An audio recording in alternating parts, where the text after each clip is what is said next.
Let's imagine that you are driving down the road and your passenger is a little bit contentious. In fact, the two of you are kind of arguing, and then your passenger gives you a good punch, smacks you, I think, in the face. And then the passenger grabs the steering wheel and forces your vehicle off the road. Now the contention is so obvious that somebody else notices, a witness notices, and contacts the police. They pull you over.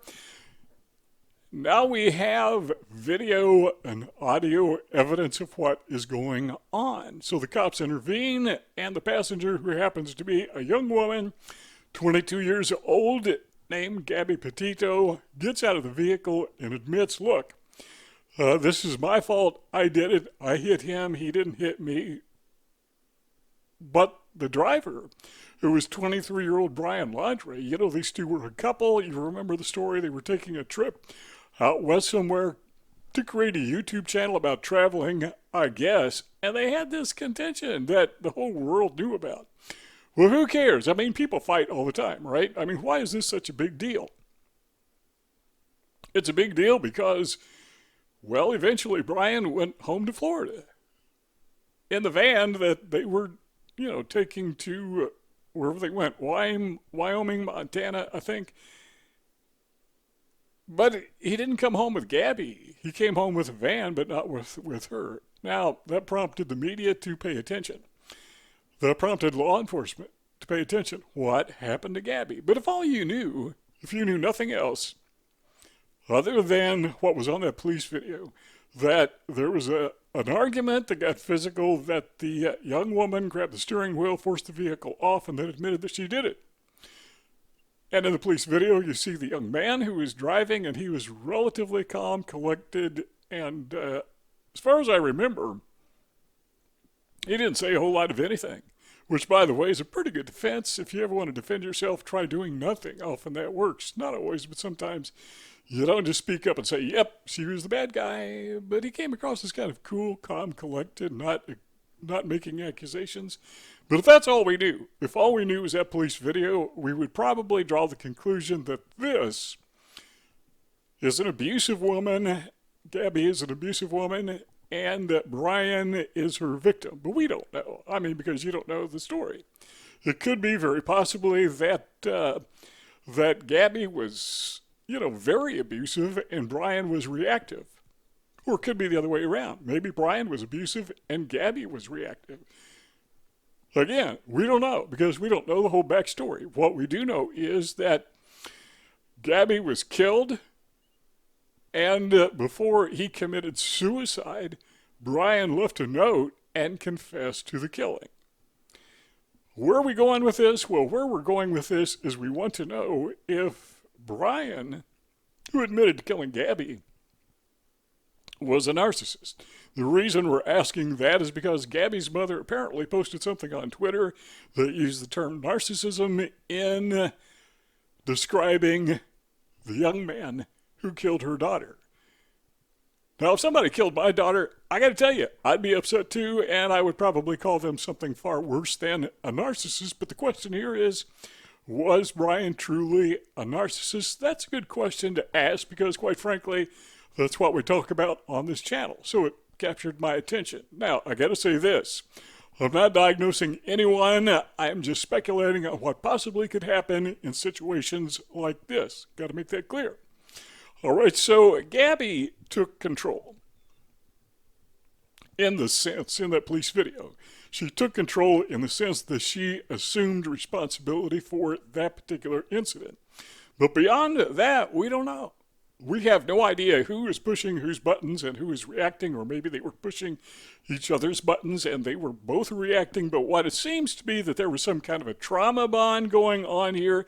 It seemed like between the two of them that they had this codependency, where one was abusive and the other didn't want to let go, or maybe vice versa.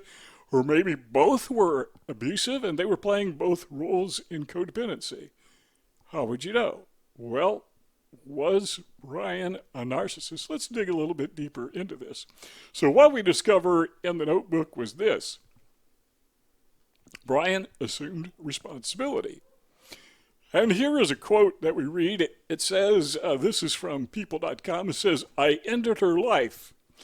I thought it was merciful that it was what she wanted.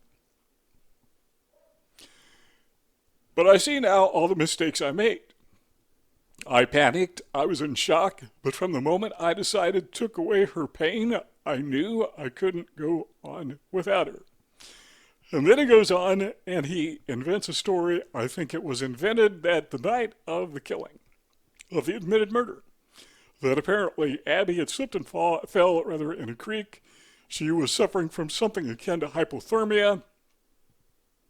She had a big bump on her head, and she wanted to die, so this was kind of a mercy killing, according to Brian.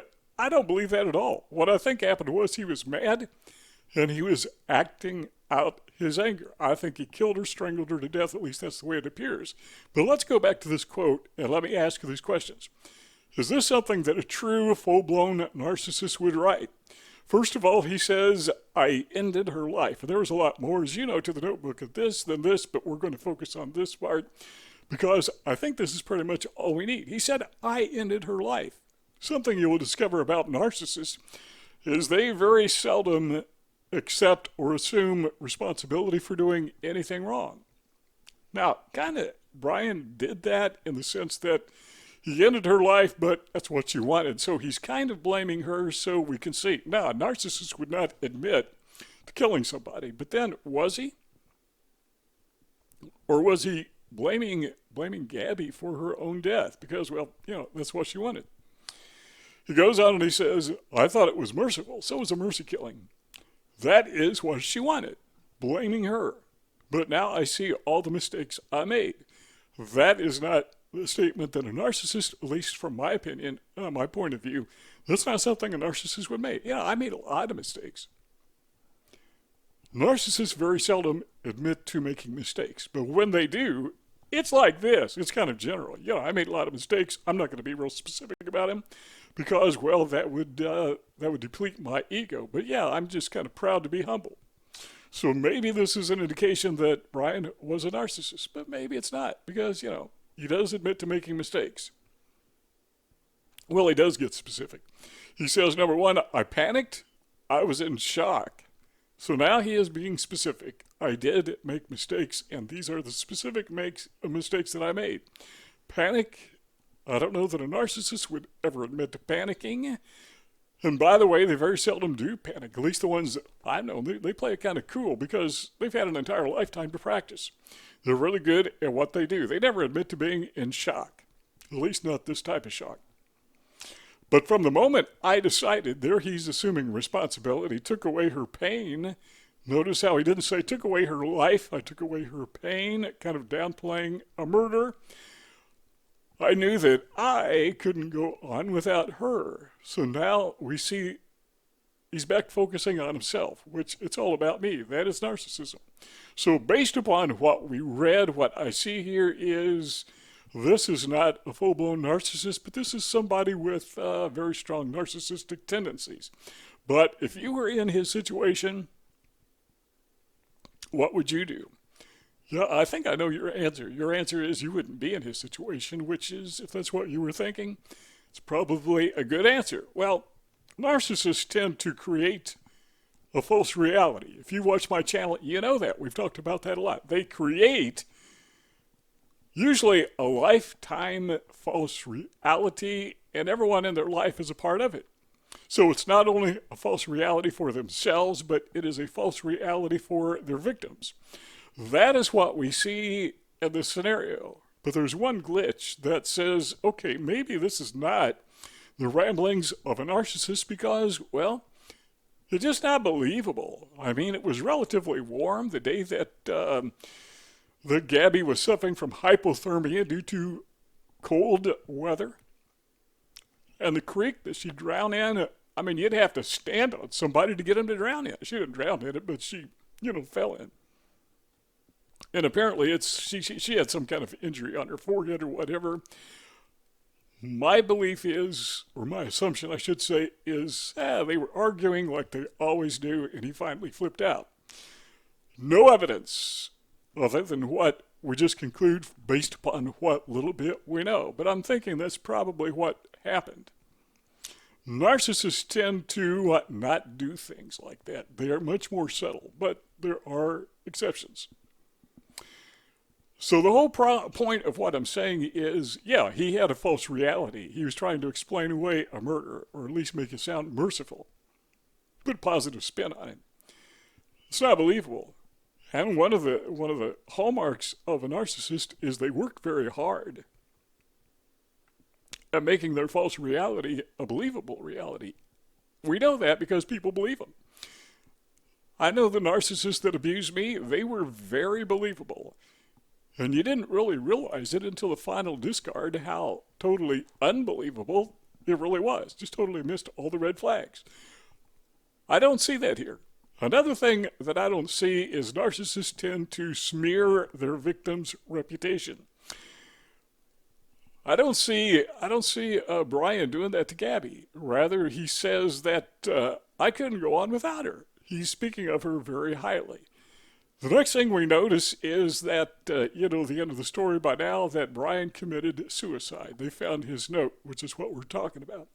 The narcissist commits suicide. Now, normally I would think not because, well, they're too vain, they're too arrogant, but according to a research paper that I found on the internet when I was doing background research for this presentation, we found this quote: "Suicide risk is not rare in patients with narcissism."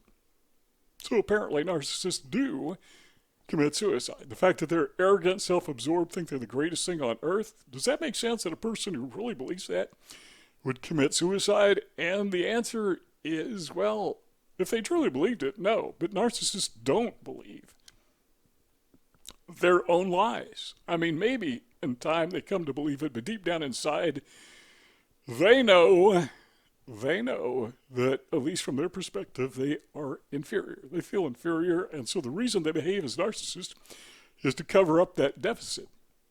So my guess is that the fact that Brian committed suicide does not mean that he is not a narcissist. It doesn't mean that he was a narcissist. It doesn't mean anything at all, other than it's a very tragic ending to somebody's life.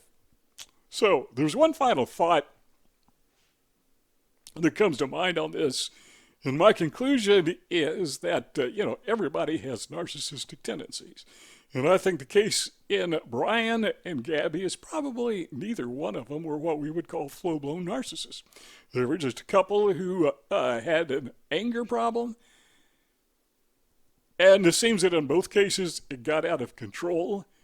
But Brian, being the stronger of the two, physically stronger, was the one who ultimately prevailed. But he was weak psychologically, it appears, which was ultimately why he wound up committing suicide, and I'm just speculating. But this is the final thought. If it was so very apparent that this couple did not get along, now keep in mind that Gabbie actually lived with Brian in his parents' house for a period of time.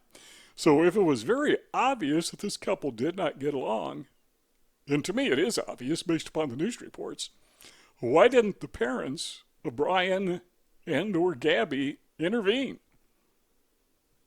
and say, look, this is not working. You guys can't spend your life together. In fact, you probably shouldn't spend any time together because you can't get along. Why did they not do that?